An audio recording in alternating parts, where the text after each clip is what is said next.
ওকে, এখন আমরা আলোচনা করব হচ্ছে ডাটাবেজের যেসব একটা অ্যাপ্লিকেশনের যে সকল ইউজার থাকে তাদের পাসওয়ার্ডগুলিকে আমরা কিভাবে সেভ রাখবো। সেভ রাখারও কতগুলো সিস্টেম থাকে, মানে তুমি যে সেভ করতেছো ডাটাবেজে তাদের পাসওয়ার্ডগুলি, সেটা কতটা সিকিউর। এই সিকিউরিটি লেভেলটা আমরা কয়েকভাবে দেখব। ইন জেনারেল আমরা অনেকে যেটাকে ব্যবহার করি, যেগুলো ব্যবহার করি সেটাও দেখব, এবং আমি যদি আসলেই সেই পাসওয়ার্ডটাকে স্ট্রংলি রাখতে চাই যেটা ব্রেক করা খুবই কঠিন। কেন খুবই কঠিন বলতেছি, কেন বললাম না ইম্পসিবল? ইম্পসিবল বলতে কিছু নাই, কথা বুঝতে পারছো? বাট খুবই কঠিন এরকম একটা মেথড আমরা দেব, যে এই পন্থায় গেলে পরে এটাকে আর ব্রেক করা আশা করা যাবে না। ওকে, দেন আরেকটা আলোচনা হবে যেই মেথড সম্পর্কে আমরা বলে দেব, ওই মেথডের ডিটেল ওটা আরেকটা ভিডিও হবে। সো যাই হোক, আমরা শুরু করি। আমরা যদি চিন্তা করি যে আমরা ইউজার নেম এবং পাসওয়ার্ড রাখতে চাই, তাহলে এক্ষেত্রে আমরা সাধারণত কীভাবে রাখি? দেখো, এভাবে রাখতে পারি, সাধারণত রাখি না, এভাবে রাখতে পারি। কীরকম? ধরো একটা টেবিলে লগ ইন এবং পাসওয়ার্ড নামে দুটো কলাম রাখা হয়েছে। লগ ইনের মধ্যে দিছে কি? অ্যাডমিন। আর পাসওয়ার্ড এখানে কি দিছে? AZERTY, AZERTY। এখন তুমি যদি এখানে খেয়াল করো, এই লিস্টের মধ্যে তুমি যদি খেয়াল করো, তাহলে সবচেয়ে স্ট্রং পাসওয়ার্ডটা কি আছে? এইটা, তাই তো? বাকি সবগুলোর মধ্যে এইটা মোটামুটি আছে, বাট এটা সবচেয়ে স্ট্রং। এখন বিষয়টা হচ্ছে, হ্যাকার যদি ডাটাবেজে অ্যাক্সেস নেয়, তাহলে এই পাসওয়ার্ড তুমি যত রকমেরই দাও না কেন, কোনো লাভ হবে? আলটিমেটলি হ্যাকার সবগুলোকে দেখতে পাচ্ছে। আমাদের টার্গেট হবে, আলোচনার একটা টার্গেট হচ্ছে যে আমরা পাসওয়ার্ডটাকে এমনভাবে রাখবো, হ্যাকার যদি একটা খুঁজে পেতে কয়েকদিন সময় লাগায় অ্যালগরিদম দিয়ে, দ্বিতীয় আর একটা খুঁজে পেতে জন্য তার আরও সময় লাগে। এমন যেন না হয় যে জাস্ট সে ডাটাবেজে ঢুকছে। যেমন আমাদের এখানে দেখো, আমাদের এখানে খেয়াল করো, এখানে ডাটাবেজে যদি হ্যাকার ঢুকে, সে স্পষ্ট দেখতে পাচ্ছে যে আমি যদি এই লগ ইন আর এই পাসওয়ার্ড ইউজ করি হয়ে যাচ্ছে। তার মানে কি, এই ডাটাবেজে ঢোকার পরে হ্যাকারের কোনো চিন্তাই নাই, জাস্ট সে অ্যাপ্লিকেশন এটা পুট করবে তো হয়ে গেছে। বুঝতে পারলাম?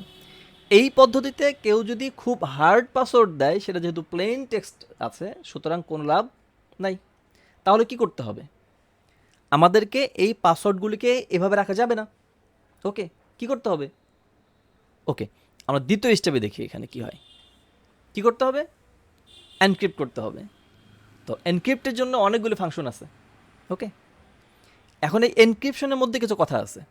সেটা হচ্ছে, কিছু এনক্রিপশন আছে যেখান থেকে ডাটা আমরা আবার রিট্রিভ করে ব্যাক দিকে গেলে, বিপরীত দিকে গেলে আমরা ফিরে পাবো যেটার অলরেডি মূল টেক্সটটা কি। ওকে, কোনো হ্যাশিং অ্যালগরিদম আছে, ফাংশন আছে, যেগুলো ব্যবহার করলে আমরা এটাকে রিট্রিভ করে ব্যাকে এসে নিয়ে আসতে পারবো না, বুঝতে পারবো না এটা কী হচ্ছে। তার মানে ওয়ান ওয়ে আর টু ওয়ে। ওকে, সো আমরা এখানে প্রথম দিকে, যেহেতু আমরা প্রথম স্টেপ শেষ করেছি যে আমরা প্লেন টেক্সট রাখবো না, দ্বিতীয় ধাপে এসে বলতেছি আমরা এখন এটা কী করবো? পাসওয়ার্ডটাকে এনক্রিপ্ট করব। সেখানে আমি একটা সাধারণ ফাংশন ব্যবহার করছি, এটা হচ্ছে কি MD5। ওকে, এখন এইখানে কথা আছে। MD5-এ এখানে দেখো অ্যাডমিনের জন্য একটা টেক্সট জেনারেট করছে, এরকম সবগুলোর জন্য একটা একটা করে টেক্সট জেনারেট করছে, হ্যাশ জেনারেট করছে। এখন ডাটাবেজে একজন হ্যাকার ঢোকার পরে সে এই পাসওয়ার্ড কিন্তু সে দেখবে না। এখানে এখানে আমরা যদিও লেখার বোঝার সুবিধার্থে MD5 দিয়েছে, পাসওয়ার্ড ফিল্ড থাকে, সেটা বুঝবে না সেটা কী। ওকে, এটা কিসের, এটা বোঝার কোনো উপায় এখন নাই। বাট যেহেতু এটা খুব কমন প্র্যাকটিস MD5 ইউজ করা, এই কারণে আমি যদি এইটাকে কপি করে আমি যদি গুগলে সার্চ দিই, তাহলে এখানে দেখাচ্ছে MD5 রিভার্স ফর অমুক। ঠিক আছে, এইটা দেওয়ার পরে তুমি যদি খেয়াল করো, এখানে কিছু এই যে পেয়ে গেছো। তার মানে হ্যাকার যদি আমার ডাটাবেজে অ্যাক্সেস নেয়, সে যদি ওই হ্যাশটাকে নিয়ে গুগলে মেরে দেয়, সার্চ করে, তাহলে সে পেয়ে যাচ্ছে এইটা। এই যে এখানে খেয়াল করো, তার মানে তার কাছে এইটা দুটো জিনিস ক্লিয়ার। এক হচ্ছে এই হ্যাশের পাসওয়ার্ড হচ্ছে এইটা, আর দ্বিতীয় হচ্ছে এই হ্যাশগুলো জেনারেট করা হয়েছে MD5 দিয়ে। দুটো বিষয় ক্লিয়ার? সো এখন হ্যাকারের কাছে যদি হ্যাকিং সফটওয়্যার থেকে থাকে, ব্রুট ফোর্স অ্যাটাকের বা অন্যান্য যেগুলো আছে সেগুলো যদি থেকে থাকে, তাহলে তার জন্য এই সফটওয়্যার ব্রেক করা কোনো ব্যাপারই না। সে শুধু পাসওয়ার্ডগুলো দিয়ে দিবে, বলে দেবে আমাকে এটা মূল পাসওয়ার্ডটা কি, হ্যাশগুলো দিয়ে দিবে, বলে দেবে এটা হচ্ছে আমার অ্যালগরিদম, আমাকে মূল পাসওয়ার্ডগুলো দিয়ে দাও, বাস সে একের পর এক জেনারেট করে ফেলবে। একেবারে কয়েক সেকেন্ডের ব্যাপার। বুঝতে পেরেছো? তাহলে কি দাঁড়ালো, আমরা খুব পপুলার ওয়েতে যদি যাই, এই হ্যাশিং অ্যালগরিদম MD5 ইউজ করি বা যেগুলো আমরা ইউজ করতেছি সেগুলোতে পাওয়া যায়, এভাবে আমরা পেতে পারি। আচ্ছা, এখানে একটু বলে রাখি, উইক পাসওয়ার্ড মানে যেগুলো খুব কমন ব্যবহার করা হয় এবং উইক, তার একটা লিস্ট এখানে আছে, গিটহাবে গেলে পাওয়া যাবে। এখানে মোটামুটি 10 মিলিয়ন পাসওয়ার্ড আছে এখানে। কত? 10 মিলিয়ন পাসওয়ার্ডের লিস্ট এখানে আছে। সো এই যে পাসওয়ার্ডের লিস্ট এখানে আছে, এগুলো খুব বেশি ব্যবহার করা হয়। কারো যদি আগ্রহ থাকে তাহলে সেই জন্য এই লিঙ্কটা দেখে নেয়, চেষ্টা করবো এই লিঙ্কটাকে ডিসক্রিপশনে দেওয়ার জন্য। সো পাসওয়ার্ড যখন তৈরি হবে তখন যেন এই পাসওয়ার্ডের কোনোটাই না হয়, এই 10 মিলিয়ন পাসওয়ার্ডের কোনোটাই যেন না হয়। যদি হয় তাহলে খুব সহজেই ব্রেক করতে পারবে। এই যে একের পর এক, ধরো এই প্রথমে এটা ট্রাই করবে, তারপরে এটি ট্রাই করবে, তারপরে এটা ট্রাই করবে, এইভাবে একের পর এক মানে অ্যাটাক করা, এটাকে বলে ডিকশনারি অ্যাটাক, অথবা আরেকটা হচ্ছে এটাকে কি বলে, ডস অ্যাটাক মেবি। সো এদিকে যাব না, কারো যদি দেখার দরকার হয়, পছন্দ হয়, তাহলে সে এটা দেখে নিতে পারে। ওকে, তাহলে এখানে কী করলাম, আমরা MD5 দিয়ে চেক করলাম। তাহলে আমরা MD5 বাদ দিয়ে আমরা কী চিন্তা করতে পারি যে আরও বড় রকমের হ্যাশ তৈরি করতে পারি কি না। এই বড় রকমের হ্যাশ তৈরি করার জন্য আমরা 500 বা 552 হওয়ার কথা, এখানে 512 এরকম আর কতগুলি অ্যালগরিদম আছে, সেগুলো ইউজ করতে পারি। কিন্তু এখানেও কিছু বিষয় আছে। আমরা কেন এটা খুব হ্যাশ জেনারেট করতেছে বটে, কিন্তু এটার আসলে ব্যবহার কোথায়? এটা সিকিউর না, সিকিউরিটির জন্য এটা করা হচ্ছে না। এইগুলোর সবচেয়ে ভালো কাজ করা হচ্ছে যেমন ক্রিপ্টোগ্রাফির ক্ষেত্রে, অথবা যদি আমরা বলি যে সার্চিংয়ের ক্ষেত্রে, ফাইল ম্যাচ আছে কি নাই, এই ধরনের কাজের ক্ষেত্রে এই ফাংশনগুলো খুব ভালো কাজ করে। ইউনিক মানে হচ্ছে ডুপ্লিকেট ফাইল আছে কি নাই, এগুলো অ্যালগরিদম ক্ষেত্রে এই ফাংশনগুলি কাজ করবে টোটাল সিস্টেমে। কিন্তু এখন দেখো, আমি যদি চিন্তা করি যে হ্যাঁ MD5 বদলে আমি যদি এখন 512 এটাকে অ্যাপ্লাই করি, তাহলে কি হবে? MD5 বাদ দিয়ে দিছি, নিচে কোনটা? 512। এবারে অ্যাডমিনের জায়গাতে সে এটা দিছে, টোটো এর জায়গাতে সে পাসওয়ার্ড ছিল যেটা ছিল এটা দিছে, সবগুলোতেই এখন অনেক বড় বড় ক্যারেক্টার। তাহলে এখন একটু সিকিউর মনে হচ্ছে, রাইট? কিন্তু আসলে সিকিউর না। কেন নয়? আমি যদি এইটাকে নিয়ে আবার যাই, গুগলে যাচ্ছি, মানে আমি একেবারে খুব সহজ পন্থা দেখাচ্ছি, গুগলে গেলে পাচ্ছি। এর চেয়ে বড় বড় পন্থা আছে, অবশ্যই আছে, যারা পাসওয়ার্ড ব্রেক করে যে সফটওয়্যারগুলো, তারা অবশ্যই আরও এর চেয়ে ভালো কিছু অ্যাপ্লাই করছে। আমি যদি এখন গুগলে এখানে ওই হ্যাশটাকে দিয়ে সার্চ দেই, খেয়াল করো, এই হ্যাশের 512 দিয়ে দিছে। কত বুঝতে পারছো? তাহলে কি দাঁড়াচ্ছে, আমার এরকম হ্যাশ ওই যেগুলো আমরা রেগুলার পাসওয়ার্ড সেগুলো তৈরি করা অলরেডি আছে, এগুলো অলরেডি আমরা নেটে খুঁজলে পেয়ে যাচ্ছি। সো একই কথা, যে কেউ যদি কোনো হ্যাকার যদি আমাদের এই ডাটাবেজে ঢোকে, সে শুধু এটাকে যদি আমার গুগলে সার্চ দিয়ে দেয়, তাহলে সে বুঝতে পারবে এই অ্যালগরিদম ব্যবহার করছে, এটার মূল পাসওয়ার্ড হচ্ছে এইটা, তার মানে বাকি সবার জন্য এক। কথা বুঝে আসছে? ব্রেক করা একেবারে ইজি। ওকে, তাহলে এখন প্রশ্ন আসে, কি করা যাবে? এই যে আমরা যে সমস্যায় পড়লাম, এর সমাধানটা কি হতে পারে? এর সমাধান কয়েকটা ধাপে হবে। আমরা এখানে ইমপ্রুভিং 512 যেটা আছে 512, এইটাকে আমরা একটু আমরা 10টা স্টেপ নেব। কটা স্টেপ? 10টা স্টেপ নেব। প্রথমত হচ্ছে পাসওয়ার্ড যাই দিবে না কেন তার সাথে একটা সল্ট লাগাই দেওয়া। ফার্স্ট স্টেপ কি? সল্ট দিয়ে দেওয়া। সল্ট মানে হচ্ছে অতিরিক্ত র্যান্ডম কিছু ক্যারেক্টার ডাইনামিক্যালি জেনারেট হবে, যেটা ভিন্ন ভিন্ন ইউজারের ক্ষেত্রে ভিন্ন ভিন্ন হবে। ওকে, তাহলে এখানে কি হবে, যে কোনো একজন হ্যাকার একটা পাসওয়ার্ড পেয়ে গেছে, মনে করো সামহাও পেয়ে গেছে, হ্যাঁ, অনেক লেন্দি একটা, এখানে যেহেতু আমরা হ্যাশ ইউজ করতেছি, সরি হ্যাশের সাথে মানে পাসওয়ার্ডের সাথে সল্ট যুক্ত করতেছি, খুঁজে পেতে সময় লাগবে। এটা আরেকটা অ্যানালাইসিস আছে, অ্যানালাইসিস যাবো না, ওটা আরও লেন্দি প্রসেস হবে। তো দেখা যায় যখন আমরা সল্ট ইউজ করতেছি তখন দেখা যাবে এমনও হবে যে একটা পাসওয়ার্ড খুঁজে পেতে, মানে এর মূল পাসওয়ার্ড খুঁজে পেতে কয়েক ঘন্টা বা কয়েকদিন লেগে যেতে পারে। ওকে, তাহলে একটার জন্য যদি কয়েকদিন লেগে যায় বা কয়েক ঘন্টা লেগে যায়, তাহলে আরেকটা ইউজারের জন্য তাকে আবার চালাইতে হবে। সো এই সিস্টেমে মানে পাসওয়ার্ড ব্রেক করাটা কঠিন। ওকে, তাহলে এখানে কী কী পাওয়া যাচ্ছে? প্রথমত হচ্ছে একটা বাড়তি আমার একটা র্যান্ডম টেক্সট এখানে দিচ্ছি, যাতে করে প্রত্যেকটা ইউজারের ডিফারেন্ট সল্ট তৈরি হচ্ছে, যদিও পাসওয়ার্ড এক হয়। ধরো পাসওয়ার্ড ABC দিছে, কিন্তু হ্যাশ বা সল্ট যেহেতু আলাদা আলাদা, এই কারণে এটার যে হ্যাশ জেনারেট করবে সেটাও আলাদা আলাদা হবে। বুঝতে পারলাম? সো এটা মোটামুটি সিকিউর আসলো, এটা ফার্স্ট সিস্টেম। ওকে, দ্বিতীয় হচ্ছে রেইনবো টেবিল বলে, এর মধ্যে হ্যাশ জেনারেট থাকে। ওকে, যেহেতু রেইনবো টেবিলে এটা হ্যাশ জেনারেট থাকলেও সল্ট থাকে না, হ্যাঁ, এই কারণে সল্ট যেহেতু থাকে না, এই কারণে রেইনবো টেবিলে আমরা সরাসরি এটার ডাটা পাবো না। ওকে, রেইনবো টেবিলের সম্পর্কে তুমি ইউটিউবে বা গুগলে সার্চ টার্চ করলে এর বেশ কিছু তথ্য পেয়ে যাবা। সো প্রথম কথা হচ্ছে আমরা হ্যাশ যোগ করলাম, সরি সল্ট যোগ করলাম।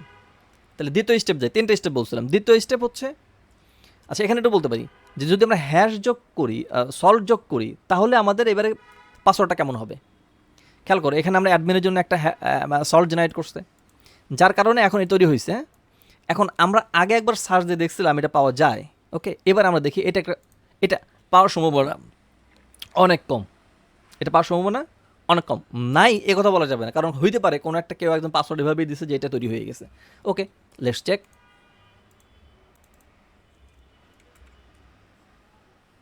আছে এবারে কিন্তু নাই, কারণ কি আমরা এখানে সল্ট যুক্ত করে দিছি। ওকে, তাহলে মোটামুটি আমরা একটা লেভেলে আসলাম। এবারে দ্বিতীয় লেভেলে যাই, সেটা কি? পেপার যোগ করে দেওয়া। সল্ট মানে কি বাংলায় কি বলি? সল্ট লবণ, পেপার হচ্ছে মরিচ। ওকে, আচ্ছা ওই এটা কি জিনিস? এইটা হলো একটা সিস্টেমে একটা অ্যাপ্লিকেশনে। ওকে, ধরো তুমি একটা লারাভেল অ্যাপ্লিকেশন বানাচ্ছ, আমি নোডের অ্যাপ্লিকেশন বানাচ্ছি, অন্যজন জাভাতে অ্যাপ্লিকেশন বানাচ্ছে। প্রত্যেকটা অ্যাপ্লিকেশনের একটা করে ইউনিক র্যান্ডম টেক্সট থাকবে। ওকে, এইটা যখন এই যে আমি হ্যাশ করতেছি, সল্টের সাথে এইটাও যোগ হবে। কথাকে বুঝে আসছে? তাতে করে কি হবে? সিকিউরিটিটা আরও বেড়ে যাবে। কথা বুঝে আসছে? সো যখন আমি এটা অ্যাড করে দিলাম, তখন কম্বিনেশনটা কী হয়ে গেছে? স্ট্রং হয়ে গেছে। এটাকে পাওয়া আরও বেশি কঠিন, এটাকে ব্রেক করা আরও বেশি কঠিন হবে। এবারে থার্ড যেটা, এটা একটা মজার বিষয়। তাহলে প্রথমে আমরা কি করছি? সল্ট দিছি, লবণ, তারপরে কি করছি? মরিচ, পেপার। এখন আমরা আসি, যেই অ্যালগরিদম এটা কি করে? হ্যাশ তৈরি করে। আমরা এখানে এই যে SHA-512 সম্পর্কে আলোচনা করতেছি বা MD5 সম্পর্কে আলোচনা করছি, এগুলো হচ্ছে হ্যাশ তৈরি করে।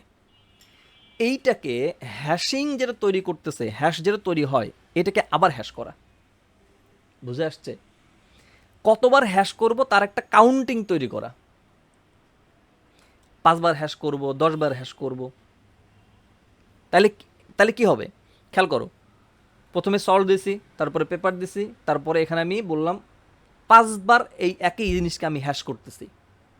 হ্যাশিংটা আমি আবার কতবার এডিট করলে কী হইতে পারে তার একটা ফাংশন আমি নমুনা দেখাবো এখন। ওকে, লেটস গো নেক্সট স্টেপ। 3টাকে একখানে করতেছি এবারে। হ্যাঁ, 3টাকে একখানে করলে কি দাঁড়াবে? সাপোজ আমরা একটা ফাংশন নিচ্ছি, যেই ফাংশনটা হচ্ছে ক্যালকুলেশন হ্যাশ। ওকে, আমরা এতক্ষণ বলছিলাম কি যে পাসওয়ার্ডের সাথে 3টা জিনিস নেবে, একটা হচ্ছে সল্ট, একটা হচ্ছে পেপার, একটা হচ্ছে ইটারেশন। ওকে, কতবার ইটারেট করবে সেটা। তাহলে পাসওয়ার্ডটা হচ্ছে যেটা ইউজার নর্মালি দিচ্ছে সেটা। ওকে, সল্ট কি? একটা র্যান্ডম টেক্সট যেটা তৈরি করে নিচ্ছি প্রত্যেকটা ইউজারের জন্য আলাদা আলাদা, সো এটাকে অ্যাড করবে। পেপারটা কি হবে? অ্যাপ্লিকেশনে প্রত্যেকটা সফটওয়্যারের জন্য একটা একটা ইউনিক র্যান্ডম টেক্সট। ওকে, প্রত্যেকটা সফটওয়্যারের জন্য একটা। আর ইটারেশন হচ্ছে নাম্বার অফ ইটারেশন, কতবার সেটাকে কাজ করবে সেটা। এটা সে ইনপুট নিছে। ওকে, এটা কি করছে, ফাংশনটা ইনপুট নিছে। ইনপুট নিয়ে সে কাজটা কীভাবে করবে তার একটা নমুনা আমরা দেখি। আমরা কাজ করছিলাম কি নিয়ে, 512 নিয়ে। সো ওইটার উপরে আমরা একটা নমুনা দেখি। ইনপুট নেওয়ার পরে খেয়াল করো এখানে কি করছে, সল্ট, পাসওয়ার্ড আর পেপার, 3টা স্ট্রিংকে একখানে করে ফেলছে। করে ফেলে এখানে হ্যাশ 512 দিয়ে একটা হ্যাশ তৈরি করছে। ওকে, এই হ্যাশটাকে সে আবার হ্যাশ করবে, করে এটাতে রাখলো। কতক্ষণ করবে, যেমন আমরা ইটারেশন মনে করো আমরা 5 বার ধরছি, তাহলে প্রথমে একবার করলো, তারপরে কাউন্টিং 1 কমায় দিয়ে আবার করবে ওইটাকে, হ্যাঁ, এই লাইনটাকে আবার এক্সিকিউট করবে, তাহলে আবার হ্যাশ হবে, তৈরি হবে। দেন আবার 1 কমায় দিয়ে 3 হয়েছে, আবার এটাকে জেনারেট করবে। এইভাবে সে 5 বার হ্যাশ করার পরে যেটা আসবে সেটা হবে হচ্ছে আমাদের হ্যাশ হিসেবে পাসওয়ার্ড টেবিল কলামে জমা হবে। কথা বুঝে আসছে? ওকে, তাহলে বুঝে আসছে কিনা এবার এটা কি পাসওয়ার্ডটাকে শক্তিশালী হচ্ছে কিনা, এটাকে ব্রেক করা সত্যিই কঠিন হবে কিনা? ডেফিনেটলি হবে। তো এখন কথা হচ্ছে, এই যে আমরা এতক্ষণ যে আলোচনা করলাম, এটাকে আসলে ইমপ্লিমেন্ট করা হয়েছে কিনা। এই সিস্টেমটা যদি ইমপ্লিমেন্ট করা হয় তাহলে সেই সিস্টেমটা অবশ্যই খুব ভালো রকমের সিকিউর। ওকে ওকে আমরা সামনে যাই, সেটা বলছি কি, আমরা এখানে একটা ফাংশনের নাম দিয়েছি কি, বিক্রিপ্ট। আমরা এই বিক্রিপ্ট ফাংশনের মধ্যে এই গুণাগুলিগুলি পাবো, যেটা আমরা অনেকে ব্যবহার করি, কিন্তু ও কিভাবে সিকিউরিটি মেনটেন করে সেটা আমরা জানি না। সো এটা নিয়ে বিস্তর আলোচনা হবে পরবর্তী আরেকটা পর্বে। জাস্ট বলে রাখলাম যে বিক্রিপ্ট নিয়ে আমরা একটা আলোচনা করবো, ডিপ আলোচনা, সে কীভাবে কাজ করে। এই যে আমরা 3টা যে পার্ট বলছি, হ্যাঁ, কী কী বলছি, সল্ট, এই বিক্রিপ্টে সল্ট কোথায় থাকে, সেটা কত ক্যারেক্টারের হয়, এরপরে হচ্ছে কোন অ্যালগোরিদম সে ব্যবহার করবে, ডাইনামিক গেলে সে সিলেক্ট করবে যে এত ক্যারেক্টার এই অ্যালগোরিদম কাজ করবে। এরপরে হচ্ছে ওই যে বললাম ইটারেশন, সেই ইটারেশনটাও এখানে উল্লেখ করা থাকে, মানে হচ্ছে প্রত্যেকটা ইউজারের জন্য আলাদা আলাদাভাবে তৈরি করবে। ওকে, সো পরবর্তী সময়ে আমরা আগামী পর্বে এই বিক্রিপ্ট নিয়ে একটা ডিটেল আলোচনা করব। সো যদি কোনো কোশ্চেন থাকে তাহলে কমেন্টে জানাবেন, আর শেয়ার করে আমাদের সাথে থাকবেন, সাবস্ক্রাইব করবেন।